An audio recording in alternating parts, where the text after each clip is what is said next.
Hello, and welcome back to my channel.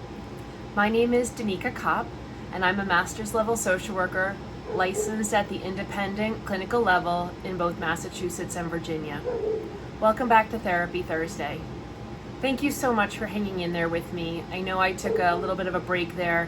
I was definitely struggling personally with trying to kind of manage everything in my life. COVID definitely has taken a toll, and I just was struggling to come up with content, and I needed to take a step back and kind of reevaluate kind of how this fit in. So the good news is I've done that. I have realized how much I really enjoy making videos. It's definitely brought me more joy than I expected. So I want to continue.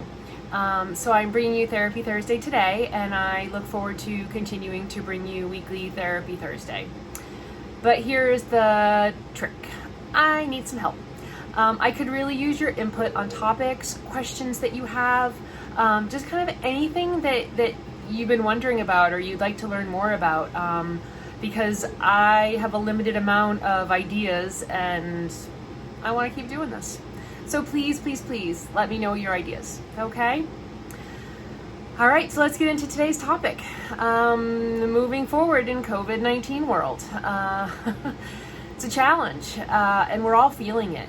I have kind of been telling people more recently, it's like we put a pause button in March, and now that it's almost September, we have had to unpause our lives and hit the play button again.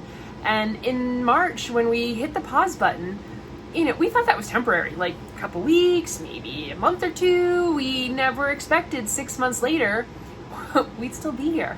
And yet here we are. And so we've had to unpress the pause button. We've had to hit play again on life. But life is not what it was pre-COVID, pre-March. And it's really hard for us to kind of figure out what do we do and how do we take care of ourselves.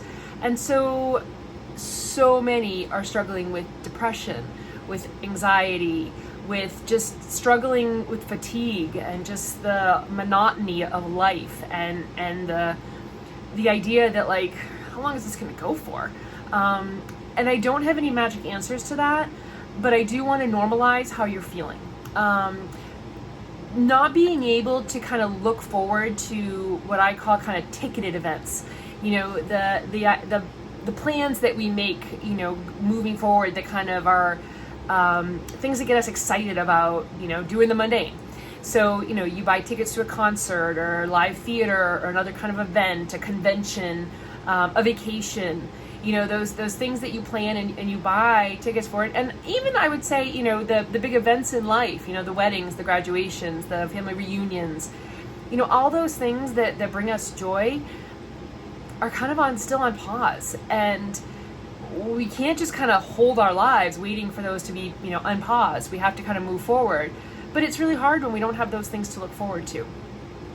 So there was a wonderful PhD level psychologist who came out with the idea of our surge capacity. And her idea was, looking at the surge capacity that we have in terms of like natural disasters.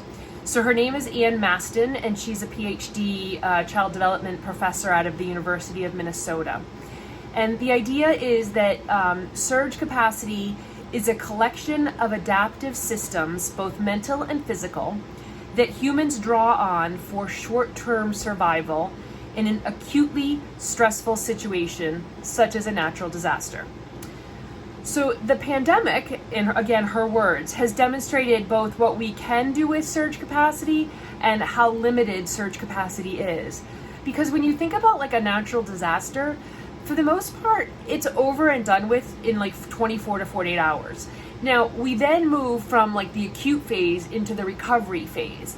But the recovery phase is not what we're talking about with this surge capacity. The surge capacity is getting through that acute crisis.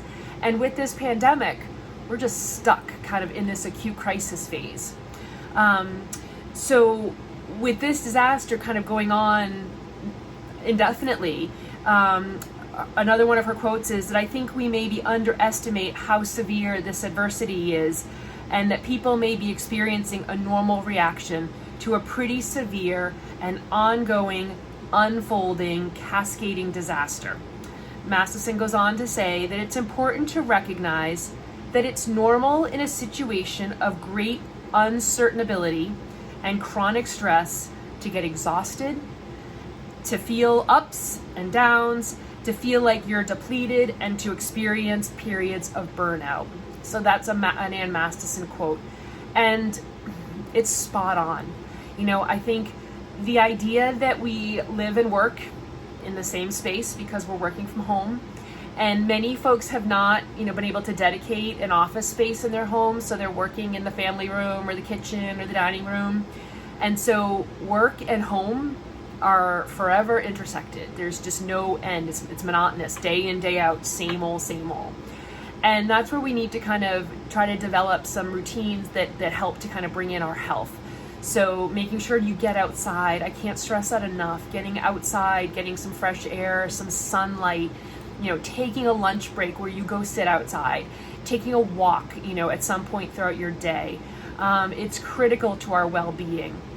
Also, touching another living thing is really critical, whether that's another human that you could hug or snuggle, or a living being, an animal of some sort. It's so critical to kind of get some other interaction from another living being. So making sure to try to get that every day. Oh my God, my dogs have saved me during this time with just, their unlimited snuggles. We need that. They're kind of coming up to me during my day and nudging my hand to give them some love. That's been really huge for my mental health. The next thing is kind of making sure that you continue to eat properly.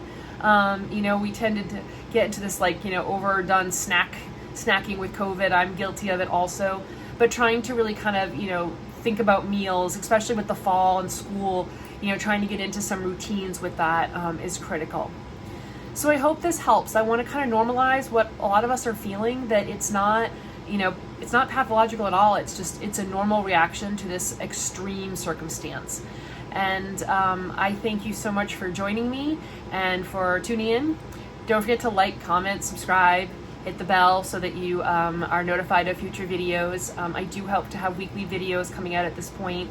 And again, I thank you for your patience with me and for joining me on this journey and kind of pushing me along. It's been wonderful. Take care. Have a good week.